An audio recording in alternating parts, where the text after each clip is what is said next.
السلام علیکم. وعلیکم کیا حال ہے السلام. امن بھائی, کیسی طبیعت؟ الحمدللہ بالکل ٹھیک ٹھاک, خیریت جی سے. امن بھائی, آج کیا ہم ڈسکس کرنے جا رہے ہیں انشاءاللہ؟ دیکھیں, عید الاضحیٰ قریب ہے, تو میرے خیال سے بہتر یہی کہ اسی موضوع پر ہم تھوڑا سا ٹھیک, روشنی ڈال لیں, باتیں کر لیں. اب کچھ ایسی چیزیں ہیں کہ جو آپ کو بھی پتہ ہے, مجھے بھی معلوم ہے کہ اس عید کے حوالے سے جو ہے وہ ایسی رائج ہو گئی ہیں کہ جو غیر اخلاقی بھی ہیں, مناسب نہیں ہیں, بلکہ بہت تمام عیدوں کے حوالے سے ہی کچھ معاملات کامن ہیں کہ جو ایشوز ہیں. صحیح. اور تو ظاہر ہے کہ اس کا اندازہ اس میں شاید مجھے ایسا لگتا ہے کہ جیسے کچھ لیک آف انڈرسٹینڈنگ ہے بچوں میں, نئے بچوں میں, یعنی جو نئی جنریشن ہے, شاید ماں باپ کی طرف سے صحیح انفارمیشن نہیں دی گئی ہے, یا شاید علماء کی طرف سے نہیں دی گئی ہے, یا بہرحال کہیں نہ کہیں سسٹم میں کوئی لوچا ہے, کوئی لوچا ہے, ٹھیک ہے نا, ہاں کوئی نہ کوئی پرابلم ہے جس کی وجہ سے ہو رہے ہیں, یا پھر ساتھ ساتھ کچھ مسکنسیپشنز بھی, جیسے ہم نے پہلے بھی کہا تھا کہ غلط کانسیپٹس ہی بچے نے اڈاپٹ کیا, دیکھتا ہوا ہے, اور اس کی خون میں سرایت کر گئی ہے وہ چیز, وہی کرنا اس کو ایگزیکٹلی, کیونکہ وہ پھر کلچر حاوی ہوا ہے مذہب کے اوپر. تو یہ ہے مسائل. تو خیر بہرحال کوشش صرف یہ ہے کہ مختصر ٹائم میں کوشش کریں, یہ کوشش کی جائے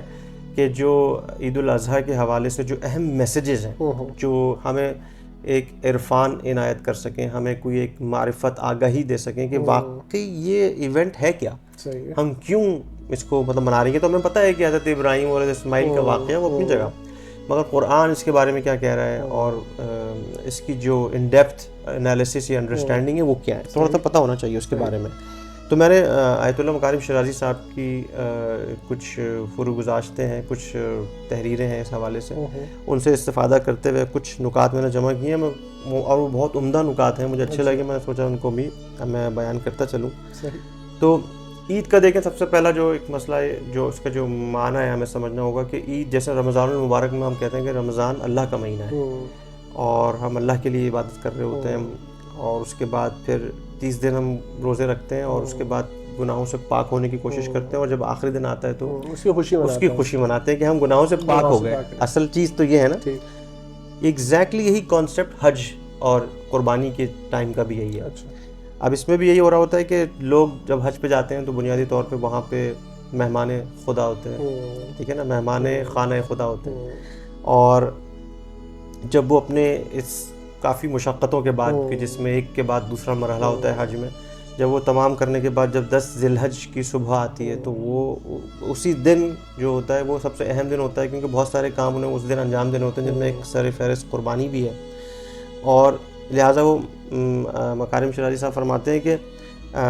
چونکہ ایک تو یہ کہ آپ مہمان خدا, اور دوسرے اتنی مشقتوں کے بعد جب آپ آخر میں پہنچ رہے ہوتے ہیں, تو اس کے بعد پھر وہ دن ہمیں خوشی کا منانا, جشن منانا چاہیے کہ ہم اللہ کے مہمان قرار پائے. تو ایک تو یہ انہوں نے ایک نقطہ بیان کیا جو مجھے لگتا ہے بہت اہم ہے. دوسرا وہی کہ جب ہم بچپن سے سنتے آ رہے ہیں کہ حضرت ابراہیم اور حضرت اسماعیل کی داستان کا, ان کا قصہ, ٹھیک ہے نا, لیکن ہمیں گھوم پھر کے آنا پڑے گا توحید کی طرف. حضرت ابراہیم علیہ السلام توحیدی ہیرو ہیں, توحیدی فاتح ہیں, اور حضرت اسماعیل علیہ السلام بھی توحیدی ہیرو اور توحیدی فاتح ہیں. اور اس کی ایک ہلکی سی جھلک اس طرح سے بتاؤں کہ جب حضرت ابراہیم علیہ السلام نے خواب میں دیکھا, تو خواب پر سچا یقین رکھتے ہوئے بیٹے سے تذکرہ کیا, اور بیٹا بھی کیا شاندار بیٹا, کیا لاجواب بیٹا, کہ اس بیٹے نے کہا کہ بس وہ کریں جو جس کا امر دیا گیا ہے, بات ختم ہو گئی. تو یعنی یہاں ہمیں یہ دیکھنا ہوگا کہ اطاعت اور 100% یقین خدا متعال کی ذات پر, توکل, ہاں, کہ بس جو اللہ نے کہہ دیا ہے وہ ہمیں کرنا ہے. اور یہ تو خیر نبی کی بات ہے بہرحال, لیکن بہرحال یہ میسیجز ہم عوام تک بھی اسی انداز میں پہنچنا چاہیے کہ جب ہم تک کوئی انفارمیشن پہنچ جائے, کوئی امر پہنچ جائے, کوئی نہیں امر یعنی کہ جو کرنا ہے, نہیں یعنی کہ جس سے رکنا ہے, جو نہیں کرنا ہے. تو جب ہمیں یہ دونوں چیزیں پتہ چل جائیں, امر و نہیں, تو پھر ہم اسی کے مطابق چلیں, کیا کرنا ہے کیا نہیں کرنا ہے, اور اس میں پھر اطاعت چاہیے. خیر, تو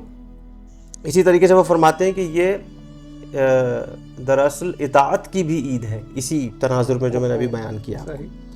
اچھا, پھر ایک چیز اور یہ کہ عید الاضحیٰ کی جو بنیادی کچھ ایسے کانسیپٹس ہیں کہ جن کو سمجھنے کی ضرورت ہے. میں اس کی ڈیٹیل میں نہیں جاؤں گا, بس اتنا بتاتا چلوں گا تاکہ لوگوں کے لیے کچھ ایسے کلکس ہو سکیں دماغی نا برقی جھٹکے کہ وہ جائیں خود کتابیں کھولیں پڑھیں دیکھیں بھائی کیا ہے. وہ فرماتے ہیں, مکارم شیرازی صاحب فرماتے ہیں کہ والفجر, جو قسم کھائی ہے پروردگار نے فجر کی قسم, تو یہ وہ فجر جس کی قسم کھائی گئی ہے وہ دراصل یہی 10 ذی الحج کی صبح ہے کہ جس میں حاجی جو ہوتے ہیں وہ مشعر الحرام میں ہوتے ہیں اور پھر تیاری کر رہے ہوتے ہیں مینا میں جانے کی. تو بہرحال میں اس کی ڈیٹیل میں نہیں جاؤں گا. تو میں یہ چاہوں گا کہ لوگ اب خود بھی تھوڑا سا ذرا تفکر کریں, تعقل کریں, تدبر کریں. یہاں پر جیسے ابھی ہم نے کہا کہ امر خدا کی اطاعت کا مسئلہ ہے, تو اسلام میں کوئی بھی چیز ایسی نہیں ہے جو خالی از اطاعت ہو, یعنی ہمیں اطاعت چاہیے, اور جہاں ہم مطیع ہو گئے خدا کے اور اہل بیت کے تو وہیں ہماری کامیابی کا سلسلہ شروع ہوگا, اس سے پہلے نہیں ہے. اس سے پہلے تو پھر آپ ادھر سے ادھر بھٹکتے رہیں گے. اچھا, پھر یہاں پر ہمیں یہ بھی عید ہمیں جو ہے نا بقرہ عید جو ہے جیسے عید الاضحیٰ کہتے ہیں, ہمیں یہ سبق بھی دے رہی ہے کہ ہمیں اپنے نفس کی قربانی دینی ہے, اور جو کہ سب سے زیادہ سخت ہے. مثال کے طور پہ کہ جب باپ بیٹے کا یہ معاملہ طے پا رہا ہوتا ہے اور باپ آ کر, یعنی دیکھیں حضرت اسماعیل کو بڑی دعاؤں سے مانگا گیا تھا, ٹھیک ہے, اور جو اولاد بڑی دعاؤں سے مانگی جاتی ہے نا اس کو قربان کرنا آسان, قربان کرنے کا تو تصور ہی ذہن میں نہیں ہوتا. اپنے سے جدائی تک انسان برداشت نہیں کر رہا ہوتا اپنی اولاد کی. یہ تو ہمیں پتہ ہوتا ہے نا کہ ہم جیسے جو بھی صاحب اولاد ہیں انہیں معلوم ہے کہ ہم اپنی اولاد کی دوری کو برداشت نہیں کر سکتے. تو یہاں پر یہ کانسیپٹ اتنا امیزنگ اور اتنا زبردست ہے کہ سورہ صافات, میں کہوں گا لوگوں سے جا کے تلاوت کریں. سورہ صافات کی تقریباً 80, 90, 100 کی جو آیات ہیں انہی کے تناظر میں یہ سب باتیں بیان ہوئی ہیں کہ جہاں پر پروردگار کہہ رہا ہے کہ جب یہ خواب دکھا دیا گیا باپ کو, انہوں نے بیٹے سے تذکرہ کیا, بیٹے نے کہا والد یا ابتی, جو بھی آپ کو امر دیا گیا ہے اس کو انجام دیں. یہ نہیں کہا کہ ذبح کریں, اس کا جو بھی کہا گیا کریں, میں حاضر خدمت ہوں, آپ مجھے تسلیم و رضا کی راہ میں آگے پائیں گے. تو جب یہ ہو گیا بات تو کہتے ہیں کہ آیت اللہ مکارم شیرازی صاحب نے جہاں تحریر فرمائی ہے وہیں فرماتے ہیں کہ جب یہ طے پا گیا اور دونوں اس انڈرسٹینڈنگ پہ آ گئے تو کہتے ہیں کہ باپ اور بیٹے نے ایک دوسرے کو بغلگیر کیا, اور دونوں باپ نے بیٹے کو چوما اس کی یہاں ٹھوڑی کو, اور اس کے بعد دونوں نے گریہ شروع کیا. دیکھیں قربانی کا سینس اگر آپ بغیر کسی تکلیف کے دے دیں تو وہ تو کوئی مسئلہ ہی نہیں ہے نا. یعنی آپ کو اس تمام تکالیف, ان تمام جذبات کی سے آگاہی ہونی چاہیے کہ یہ جو باپ کا رشتہ بیٹے سے کیا ہے, بیٹے کا رشتہ باپ سے کیا ہے, دونوں کے درمیان محبت کیا ہے, یہی جدائی جو ہے یہی تو آپ کا ٹیسٹ ہے, یہی تو امتحان ہے اصل میں. اور جس بچے کو اتنی دعاؤں کے بعد مانگا گیا ہو اب وہ جدائی کا ٹائم آ رہا ہے اس سے. تو کہتے ہیں کہ وہ فلما اسلم وتلہ للجبین, کہ دونوں جب راضی ہو گئے تو اس کے بعد پھر باپ نے بیٹے کو جو ہے وہ ماتھے کے بل زمین پہ لٹایا. اب جو ماتھے کے بل زمین پہ لٹایا تو بعض جگہوں پہ فرماتے ہیں شیرازی صاحب کے بعض علماء نے شاید اس کو اس طرح سے تعبیر کیا ہے کہ ذبح کرتے وقت باپ دیکھ نہ سکے چہرے کی جانب بیٹے کی, کیونکہ دیکھ لے ہو سکتا ہے کہ کوئی ایک جو عاطفی رشتہ, ایک محبت قلبی جو وہ نہ کہیں امڑ آئے دل میں. تو بہرحال خیر اس حد تک آپ کو پہنچنا ہے قربانی کے جذبے میں. ہمیں بھی اپنی زندگیوں میں یہی کرنا ہے کہ ہم جس چیز سے بھی بہت زیادہ لگاؤ رکھتے ہیں نا اسے خدا کی راہ میں قربان کرنے کے لیے تیار ہوں ہم وقت. یہی تو جذبہ ہے. تو یہی عید الاضحیٰ اسی چیز کی یاد دلا رہی ہے ہمیں ہر سال آ کر. اگر ہم یہ میسج کنوے نہیں کر رہے ہیں اپنے آپ کو یا اپنے بچوں کو یا اپنے رشتہ داروں کو, اپنے جاننے والوں کو, یا مسلمانوں میں بطور کلی اگر یہ میسج نہیں جا رہا کہ دیکھو تمہیں قربانی کا جذبہ پیدا کرنا ہے, یہ عید تمہیں یہ یاد دلا رہی ہے کہ جس سے سب سے زیادہ محبت کرتے ہو آخرکار اس کو کبھی اگر قربان کرنا پڑے خدا کے لیے تو بس دو, وہ تمہیں دینے ہوگا, قربان کرنا پڑے گا. اور پھر اللہ تعالیٰ نے بھی آواز دی سورہ صافات میں یہ کہ وَنَادَيْنَاهُ ان یا ابراہیم قد صدقت الرؤیا، کہ اے ابراہیم تم نے تو اپنا خواب سچا کر دکھایا، ٹھیک ہے، اور یہ تو واقعاً ایک بہت آشکار بڑی کھلی ہوئی بلا تھی تمہارے لیے، مگر تم نے تو کامیاب ہو گئے تم، یعنی اللہ نے بھی پکارا اس انداز میں اپنے بندے کو۔ تو بہرحال جب یہ ایسا ہوتا ہے تو پروردگار کی جانب سے بھی وہی آپ کو اس کا جو کیا کہنا چاہیے اپریسیشن ہے وہ بالکل آئے گی اللہ تعالیٰ کی طرف سے۔ کہنے کا مقصد یہ دوبارہ میں اس پوائنٹ پہ آنا چاہ رہا ہوں کہ دیکھیں ہم اپنے بچوں کو نا قربانی کے جذبے سے سرشار کریں۔ ابھی اس وقت کیا ہو رہا ہے؟ ابھی اس وقت یہ نہیں ہو رہا ہے، ابھی اس وقت یہ ہو رہا ہے کہ لوگ گائے بیلیں اور بڑے سے بڑا جانور لے کے جو گھمانے پھرانے نکلے ہوئے ہیں، جس میں ریاکاری کا عنصر بھی شامل ہے ڈیفینیٹلی، اور اسی کے ساتھ ساتھ دوسرے اور مسائل جن کا بھی ہم تذکرہ کرتے ہیں کہ جانوروں کی بے حرمتی اور وہ دیگر مسائل ہو رہے ہیں۔ تو یہ جو مین کانسیپٹ ہے قربانی کا وہ اس وقت ختم ہو رہا ہے۔ رضا بھائی میں بالکل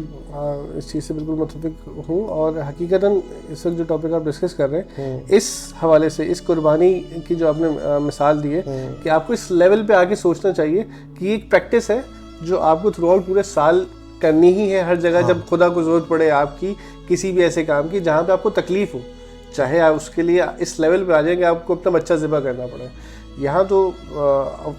یعنی عام طور پہ ہوتا یہ کہ ہم تو 5 وقت کی نماز جس کے لیے باقاعدہ ہر جو ہے نا اس کی مسجد سے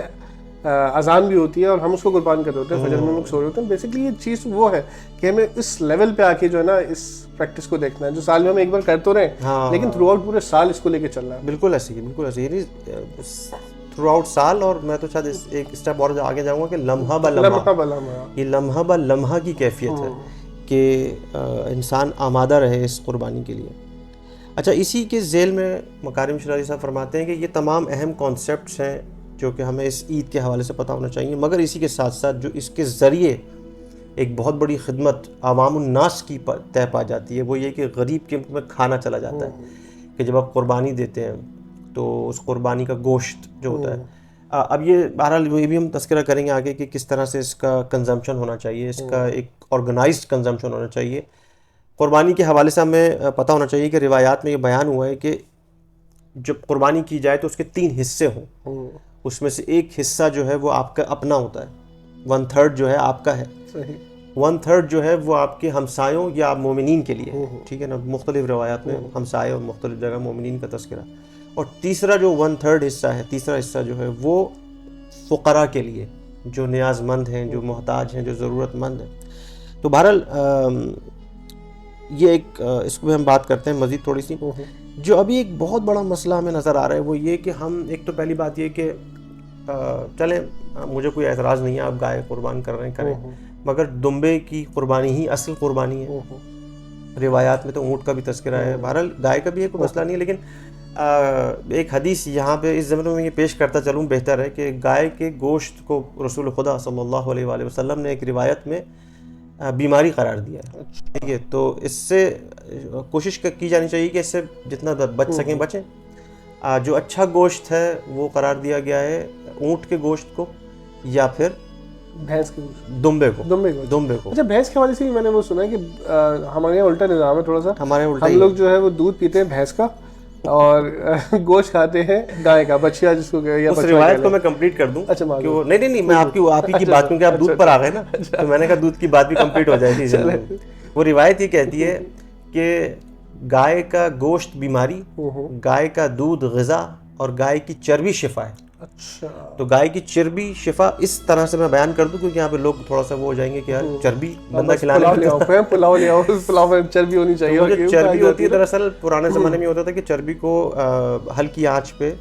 پکایا جاتا تھا اور اس میں سے تیل نکلتا تھا، اس تیل کو جمع کر لیا جاتا تھا اور پھر اسی سے کھانے بنائے جاتے تھے اور تھوڑا تھوڑا اس میں سے استعمال کرتے تھے۔ اور یہ آج بھی جو آپ کو جو ڈائٹیشنز، جو پراپر صحیح ڈائٹیشنز ہیں وہ آپ کو یہ بتائیں گے کہ یہ بہت فائدہ مند ہے۔ مطلب یہ کہ ظاہر ہے کہ میں ماڈرن جو بزنس جنہوں نے بنایا ہوا ہے وہ شاید اس کے خلاف ہوں گے، کیونکہ وہ یہ نہیں چاہیں گے کہ آپ ایسی چیز کھائیں کہ جس کم کھانے سے آپ کا پیٹ بھر جائے، وہ تو یہ چاہیں گے کہ زیادہ سے زیادہ آپ کھائیں، جتنے زیادہ سے زیادہ فوڈ کنزمپشن ہو۔ تو اب تو اس حوالے سے ریسرچ پیپرز بھی بک رہے ہیں، آپ کو پتہ ہے بہت سارا جعلی کام ہو رہا ہے۔ خیر بہرحال تو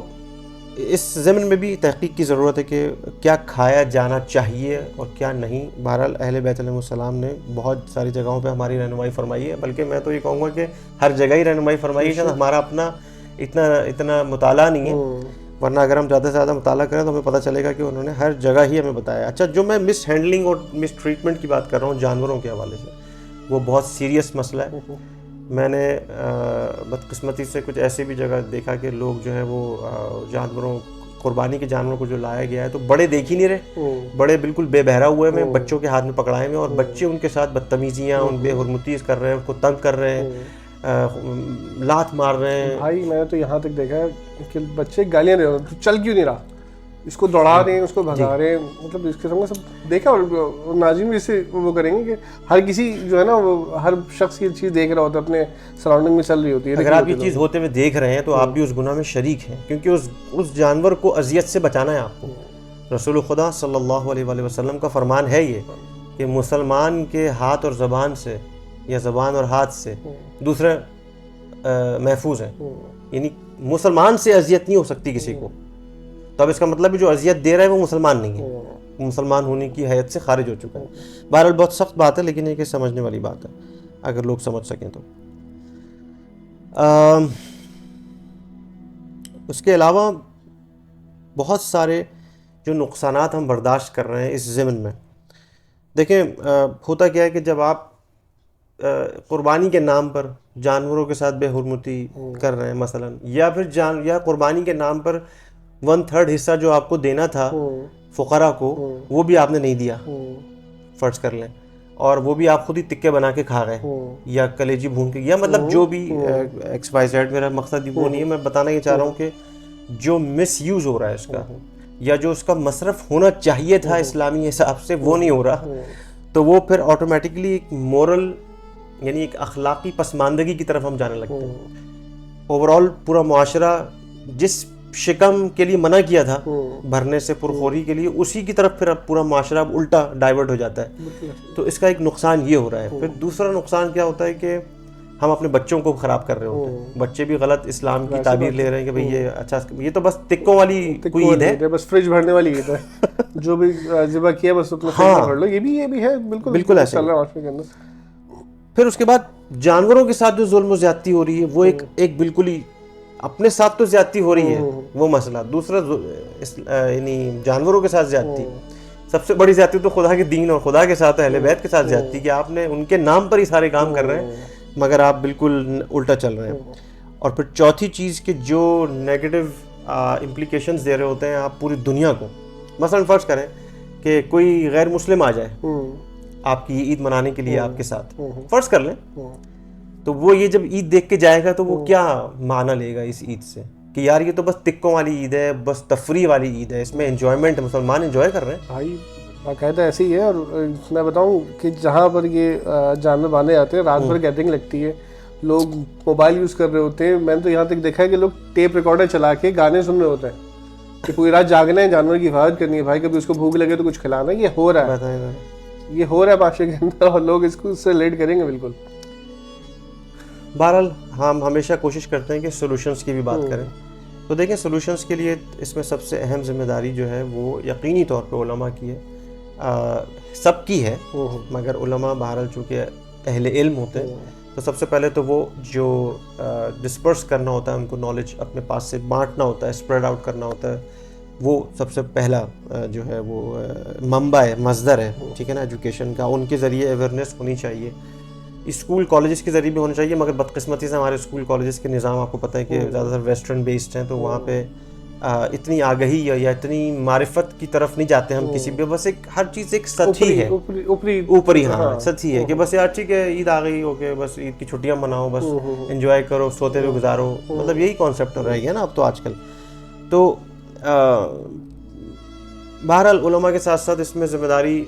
آئی تھنک ان لوگوں کی بھی بنتی ہے کہ جیسے آپ جیسے لوگ ہیں, جیسے آپ جیسے پوڈ کاسٹ کر رہے ہیں تو آپ سوشل اویئرنیس کریٹ کر رہے ہیں, یا پوڈ کاسٹ کے ذریعے, یا فرض کریں یوٹیوب کی ویڈیوز کے ذریعے, یا آڈیو پوڈ کاسٹ ہے, یا پوسٹرز کے ذریعے, کچھ بھی ایکس وائی زیڈ جس کے ذریعے لوگوں تک آگہی پہنچ سکے کہ چیزیں بہتر ہو سکیں. اس کے بعد ہم دیکھیں تو والدین کی ذمہ داری سر فہرست ہے. والدین پہلے تو یہ کہ جانیں ہے کیا حقیقت، جاننے کی کوشش تو کریں، ٹھیک ہے نا، اور اس کے بعد جب جان لیں تو پھر آگے پہنچائیں اس کو. یہ پہلے بھی میں کہہ چکا ہوں، امام علی علیہ السلام فرماتے ہیں کہ جب علم آ جائے تو عمل کرو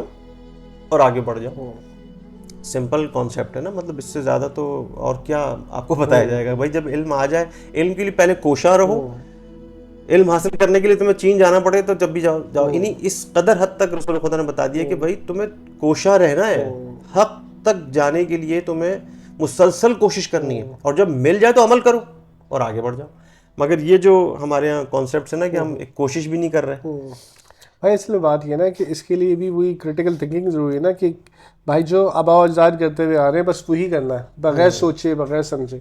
اسی لیے یہ ساری ہم کوشش کر رہے ہوتے ہیں کہ ہم ان پہلوؤں کو دکھائیں لوگوں کو جو لوگ دیکھ کے بھی آنکھیں بند کر رہے ہوتے ہیں. کیوں؟ کیونکہ وہ اس چیز سے ٹرینڈ سے ہٹ نہیں سکتے کہ بھائی یہ ٹرینڈ ہمارے گھر پہ سیٹ ہوا ہوا ہے، بھائی عید کے پہلے دن ٹکے بننے، دوسرے دن کباب بننے، تیسرے دن بریانی سیٹ ہوا ہے، الگ نہیں ہونا اس سے. بالکل ایسا ہی. یہ تو یہ حال ہے تو بالکل. میں بھی انہیں ظاہر میں بھی اسی معاشرے کا حصہ ہوں، تو مجھے پتہ ہے کہ ہمارے یہاں ددیال ننیال میں اسی طرح سے چیزیں بٹی ہوئی ہیں کہ پہلے دن کلیجی پکی ہوئی، حالانکہ کلیجی ویسے مکروہ ہے، یعنی مکروہ چیز سب سے پہلے دن پکڑی ہے. اس کے آگے ایک اور ٹاپک ہے، جب آپ کمپلیٹ کر لیں گے تو وہ کچھ وہ جو ہم ریئل لائف سینیریو کے اوپر بات کرتے ہیں نا، وہ انشاءاللہ شروع کریں گے تو پھر اس کے اندر ڈسکس کریں گے. اسی کے ساتھ ساتھ بہت اہم نقطہ جس پہ اب شاید کسی حد تک تھوڑا بہت کچھ کوشش ہو رہی ہے معاشرے میں، حکومت کی طرف سے بھی، مختلف جگہوں سے بھی، لیکن ابھی بھی وہ بات نہیں ہے پرفیکشن کے ساتھ کہ لوگ ذبح کرنے کے بعد اوجھڑی کو پھینک دیتے ہیں کہیں پہ بھی، اور وہ وہیں مہینوں پڑے سڑتی رہتی ہے اور بیماریوں کا باعث ہے. تو دیکھیں یہ کام بھی جو ہیں بہرحال حکومتی سطح پہ ہونے چاہیے پہلی بات، مگر اس کے ساتھ ساتھ بطور مومن ہماری بھی کچھ ذمہ داریاں ہیں. اگر کوئی نہیں کر رہا تو پھر ہماری ہی اپنی ذمہ داری ہے کہ ہم اپنے تئیں جو ہے وہ سیلف جو بیسڈ ایک قدم اٹھائیں، مل کے کمیونٹی بیسڈ پروگرام رکھیں اور ہمسایوں کو ایڈ کریں، نیبرہڈ کمیونٹی پلانز رکھیں کہ اس طرح کی صفائی ستھرائی کا نظام رکھیں، خاص طور پر بقر عید پہ، عید الاضحیٰ میں، کیونکہ ظاہر ہے ہزاروں کے حساب سے وہ جڑیاں جگہ جگہ پڑی ہوئی ہوتی ہیں. آپ کچھ کہنا چاہ رہے ہیں؟ میں یہ کہنا چاہتا کہ بالکل اجتماعی طور پہ تو ہونا چاہیے، انفرادی طور پہ بندے کی خود کی ذمہ داری ہونی چاہیے کہ جب اس نے کچھ ذبیحہ کیا ہے تو اس کی اوجڑی کو وہ بھی ایک جو ہے نا، یہ ایسی چیز نہیں ہے کہ آپ نے خدا کی راہ میں جب دے دی تو وہ چیز کی اہمیت بڑھ جاتی ہے نا. آپ ایسے کیسے اس کو روڈ پہ چھوڑ دیتے ہیں. لوگوں کی سیریاں میں نے دیکھی ہے، سیری پڑی ہوئی ہوتی ہیں. بھائی آپ اس کو کم سے کم ایسے مقام پہ پہنچا دو جہاں کم سے کم اس سے گندگی نہ پھیلے یا کوئی بیماری نہ لگ جائے. آپ سے پوچھا جائے گا، یا تو اس کی پراپر کنزمپشن ہو جائے، کیونکہ اللہ کے نام پہ کر رہے ہیں نا آپ کام. تو وہی والی بات ہے کہ جیسا آپ نے کہا کہ اللہ کے نام پہ ہے، تو چونکہ آپ ہدف بہت بڑا ہے تو پھر اس کے لیے کام بھی ویسے ہو، آدمی اس کے لیے جتے کام میں صحیح رسپانسبلٹی کے ساتھ کہ اس کو ڈن کرے، آخر تک پہنچائے. یعنی تو خیر بہرحال یہ سب چیزیں، جیسے ہم نے ذمہ داریوں کی بھی بات کر لی کہ کن لیولز پہ ذمہ داریاں ہیں. صفائی ستھرائی کے انتظام کے حوالے سے بھی بہت شدت سے ضرورت ہے کہ خاص طور پہ ایسے اسپاٹس بھی بنائے جا سکتے ہیں کہ جس پہ لوگوں کو یہ سروس اویلیبلٹی دی جائے کہ بھائی آپ یہاں آئیں، یہیں پہ ذبح کریں، یہیں سے جو ہے حکومت اپنا ان کے کارندے آئیں، ان کی جو اور کچرا اٹھا کے لے جائیں، جیسے بعض ممالک میں ہوتا ہے. بڑا پراپر آرگنائز سسٹم ہوتا ہے. یہ نہیں کہ ایسا نہیں کہ گلی گلی گھر گھر میں ذبح ہو رہے ہیں چیزیں، نہیں، وہ ایک جگہ اسپاٹ بنا دیتے ہیں کہ وہیں آپ لائیں اور اس کو تھوڑی دیر میں وہیں پہ ذبح ہو، وہیں پہ پراپر اس کا گوشت ووشت کٹے، اپنا اس کے بعد آپ اس کو لے جائیں. مگر اسی کے ساتھ ساتھ بعد میں انصافاً اس کو وہی 1/3 کے حصے حساب کتاب کر کے اس کو بانٹیں بھی، صحیح جگہ پہنچائیں. تو یہ بہت ضروری ہے. خدا اور اہل بیت سے قربت، میں بار بار ہر ویڈیو میں یہ بات کہہ رہا ہوں کہ دیکھیے رسول خدا نے جانے سے پہلے یہی تو کہا تھا کہ میں تمہارے درمیان 2 ہی چیزیں چھوڑ کے جا رہا ہوں، گراں بہان چیزیں، قرآن اور اہل بیت. انہی 2 سے ہمیں استفادہ کرنا ہے، انہی 2 کو ہمیں انالائز کرنا ہے، ان کی ٹیچنگز، ان کی تعلیمات پہ غور و فکر کرنا ہے، انہی سے چیزیں لینی ہیں اور انہی پہ عمل کرنا ہے اور اپنی زندگیوں کو بہتر بنانا ہے. میری گفتگو تقریباً تمام ہے. رضا، آپ کے پاس کوئی سوالات؟ بھائی سوالات کی بہت بڑی فہرست ہے، لیکن آہستہ آہستہ. لیکن پہلی چیز تو یہ بالکل ٹاپ سے آ جائے. پہلے تو یہ بتائیں قربانی کرنا فرض ہے، واجب ہے، سنت ہے، یہ کیا ہے؟ تھوڑا سا اس کانسیپٹ کو کلیئر کیجیے گا، کیونکہ لوگوں کے کانسیپٹ یہ والی بھی کلیئر نہیں ہے. لوگوں کو لگتا ہے بھائی ادھار لے، کہیں سے بھی پیسے پکڑو، قربانی تو کرنی ہے. سنت موقدہ ہے، یعنی کہ تاکید شدہ سنت ہے، صحیح ہے، واجب نہیں ہے،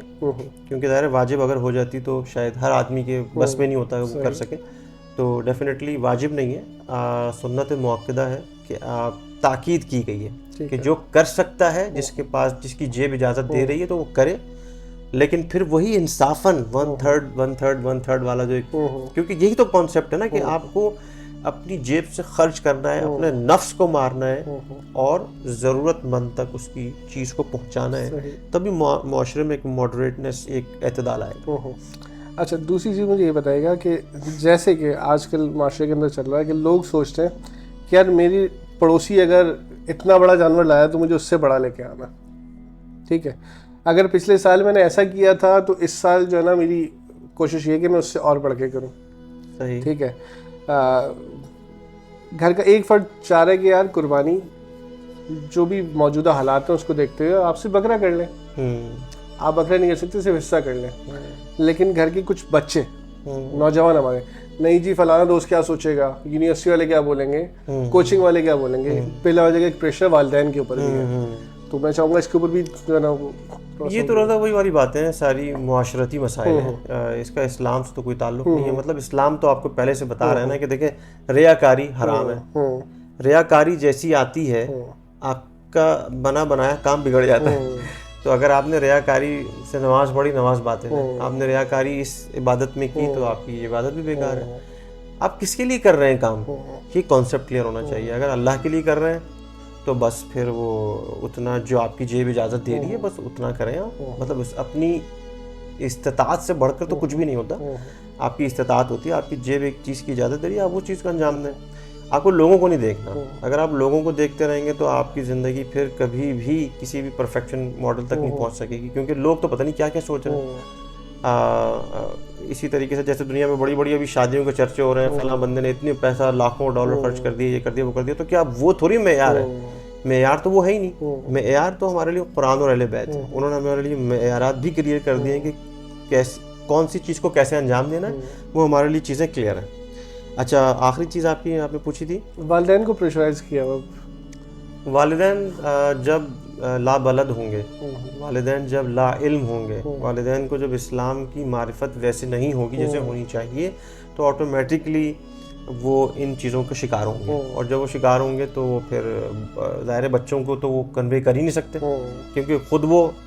خود پتہ ہی نہیں ہے نا انہیں، مطلب معلوم ہی نہیں ہے نا حقیقت کیا ہے۔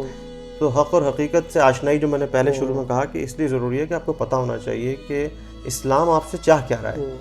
اسلام کی جو ڈیمانڈ آپ سے ہے، قرآن و اہل بیت کی جو آپ سے ڈیمانڈ ہے، ہمیں وہ پوری کرنی ہے، ہمیں لوگوں کو خوش نہیں کرنا ہے، ہمیں اللہ کی رضا چاہیے۔ ابھی میں وہی جو بات کر رہا تھا کہ حضرت ابراہیم اور حضرت اسماعیل نے لوگوں کے لیے قربانی تھوڑی دی تھی، اللہ نے کہا کہ میرے لیے یہ کام انجام دو، میرے لیے، تو انہوں نے اپنے خدا کے لیے یہ انجام دی، بیٹے نے بھی، باپ نے بھی، تو یہ ہمیں ہر کام اللہ کے لیے کرنا ہے۔ یہ توحیدی، میں نے کہا نا توحیدی ہیرو، ہم سب کو توحیدی ہیرو بننا ہے، ایکچولی کم سے کم ان کا فالوور بننا ہے، کہ کوشش کریں بالکل کہ وہاں تک آئے۔ اچھا رامن بھائی، دوسری ایک چیز وہ یہ کہ بہت سارے لوگ ایسے ہیں جو اسی معاشرے کے اندر پلے، اسی میں بڑھے، تو معاشرتی طور پہ آلودہ ہیں۔ اچھا، میں یہ بات اس لیے ایک تمید پال رہا ہوں کہ آپ میرے خیال سے 7 سال یو ایس کے اندر، 5 سے 7 سال یو ایس کے اندر، پھر 11 سال آپ ایران کے اندر رہ کے، تو وہاں عید الاضحیٰ کے حوالے سے، قربانی کے حوالے سے کس طریقے سے ہو رہا ہوتا ہے؟ ایسے ہی جیسے ہمارے معاشرے کے اندر ہو رہا ہے؟ نہیں، ظاہر ہے مختلف چیزیں ہیں۔ آپ یو ایس کے حوالے سے جیسے آپ نے پوچھا تو میں آپ کو بتا دوں کہ وہاں پہ یوزلی یہ ہوتا ہے کہ جو سلاٹر ہاؤس ہوتے ہیں، یعنی مذبح خانے ہوتے ہیں، اور وہ شہر سے باہر ہوتے ہیں یوزلی، جیسے گاؤں وغیرہ، جیسے جو country area, country side area کہلاتا ہے، تو لوگ یوزلی پرمیشن لے لیتے ہیں اور اپنی ریلیجیس بیسس پہ کہ بھائی ہمارا ریلیجیس ایک تہوار ہے تو ہم اس کے لیے ایک جگہ چاہیے، تو وہاں ان کو الاؤ ہوتا ہے کہ وہ اپنا جانور وہاں لے جا کے ذبح کر کے اور اپنا پھر وہ گوشت وغیرہ بنا کے وہیں سے سب طے کر کے، شہر میں کچھ نہیں ہوتا۔ یہ تو یو ایس کی کہانی۔ اچھا، ایران کی اگر آپ بات کر رہے ہیں تو وہاں پر بھی معاملات کچھ ایسے ہی طے پاتے ہیں کہ جو حکومت کی طرف سے کچھ سینٹرز بنا دیے جاتے ہیں ہر علاقے میں کہ بھائی یہ ہم نے جو ہے نا مثلاً یہاں ایک ایریا بنا دیا، آپ یہاں اپنے جانور کو لے آئیں، یہاں ہی ذبح ہوگا، یہیں پر ہی گوشت کٹے گا، سب کچھ جو دھلائی ہے اس کی سب وہیں ہوگی، جو اوجھڑیاں ہیں وہ بھی وہیں سے اٹھائی لی جائیں گی، تو ہر چیز ایک آرگنائز اور ایک پروسیسڈ ہے. صحیح. تو یہی چیز چاہیے بیسیکلی, بنیادی طور پہ ایسا ہی ہونا چاہیے تاکہ گندگی نہ ہو, بیماریاں نہ پھیلیں, اور جیسے چیزیں ہو جاتی ہیں ہمارے. اچھا, یہ تو معاملہ ہو گیا آپریشنس کے حوالے سے. رجحان کے حوالے سے کہ وہاں پر بھی ایسے ہی رجحان ہے, جیسے ایک گلی کے اندر یہاں پر اگر 60 گھر ہیں تو 60 میں سے 40 تو قربانی کر ہی رہے ہیں. تو رجحان ریشو نہیں, رجحان دیکھیں, اصل چیز یہ ہے کہ آپ کو یہ پتا ہونا چاہیے کہ یہ واجب ہے یا مستحب ہے. ہمارے یہاں تو اکثر افراد کو یہ پتہ ہی نہیں ہے کہ یہ واجب نہیں ہے. اکثر لوگ سمجھ رہے ہوتے ہیں کہ یہ واجب ہے کرنا قربانی, حالانکہ یہ واجب نہیں ہے, یہ ایک مستحب عمل ہے. ٹھیک ہے نا, تاکید شدہ ہے, اس میں کوئی شک نہیں ہے, مگر جیب اجازت دے رہی ہو, اور 10 فیکٹرز ہوتے ہیں موت دنیا کے, آپ کی زندگی کی بے شمار چیزیں ساتھ چل رہی ہوتی ہیں. کر سکتے ہیں تو بسم اللہ ضرور کیجیے, مگر ایسا نہیں ہے کہ مطلب وہی ریاکاری والی بات کہ پڑوس میں کہیں ہو رہا ہے تو ہم بھی کریں, ایسا نہیں ہے. یہ سب چیزیں یہاں پر یہ والا پریشر ہے, یہ ہمارا خود بہت ساختہ پریشر ہے. مطلب دین, ہمارا قرآن اور اہل بیت اس قسم کی ہمیں ہدایت اور تاکید نہیں کرتے کہ لازم کرو, ادھار لے کے کرو, ایسا تو نہیں ہے. روایات میں ہے, بعض روایات کہتی ہیں کہ آپ ادھار لے کے بھی کر سکتے ہیں. اچھا, بعض چیزوں کے لیے اس طرح کی روایات ہیں, لیکن پھر وہی والی بات ہے کہ اگر آپ یہ سمجھ رہے ہیں تب بھی کہ آپ اگر ادھار لے کے پھنس گئے اور نہیں دے سکے, فار ایگزامپل, یہ بھی تو آپ ہی کو فیصلہ کرنا ہے نا, یہ تو آپ کو کوئی اور برابر والا تو نہیں بتائے گا. آپ کو معلوم ہے کہ آپ ایک چیز کو ہینڈل کر سکتے ہیں, پراپرلی مینیج کر سکتے ہیں. آپ نے اگر آج ادھار لیا تو آپ کو پتا ہے کہ میں اس کو 2 ہفتے 3 ہفتے مہینے بھر میں اس کو دے دوں گا. ایک انسان کے دل میں ایک بہرحال کچھ تو ایک ہوتا ہے نا خیال کہ میں اتنا کما رہا ہوں تو میں دے دوں گا, مگر بعض اوقات آپ نہیں کما پا رہے ہو اور آپ تو پھر ایسی مشکل میں خود اپنے آپ کو کیوں ڈال رہے ہیں آپ. یہ کامن سینس کی بات ہے نا یہ ساری. تو جیسے ہم نے پہلے بھی کہا, تفکر, تدبر, تعقل بنیادی چیزیں ہیں, لاجیکل ریزننگ کریں. ٹھیک ہے, چلیں, بہت بہت شکریہ. ویسے یہ بتائیں, ہم قربانی کر رہے ہیں؟ جی اجازت دے گی تو ضرور کریں گے, بالکل کریں گے. چلے, اگر کرے تو میرے ایسا لازم ڈالیے گا انشاءاللہ. چلے, بہت شکریہ احمد بھائی, انشاءاللہ پھر اگلے پروگرام میں ملتے ہیں آپ سے. میں آخر میں بس یہ کہنا چاہوں گا خداحافظ کہنے سے پہلے کہ وہ جو ایک حضرت ابراہیم علیہ السلام کی ہی یاد ہے نا یہ, تو ہم قرآن کی اسی آیت سے اس کا اینڈ کرتے ہیں کہ جہاں پروردگار نے سورہ صافات میں یہ کہا کہ سلام علی ابراہیم, یعنی یہ بہت بڑی بات ہے کہ پروردگار کہہ رہا ہے کہ سلام ہو ابراہیم پر, کذالک نجزی المحسنین, اور ایسے ہی ہم احسان کرنے والوں کو, محسنوں کو جزا دیتے ہیں. بہترین ہے. چلے, بہت بہت شکریہ. بہت شکریہ. انشاءاللہ آپ کو پھر زحمت دوں گا. بالکل انشاءاللہ. حاضر خدمت. خدا حافظ.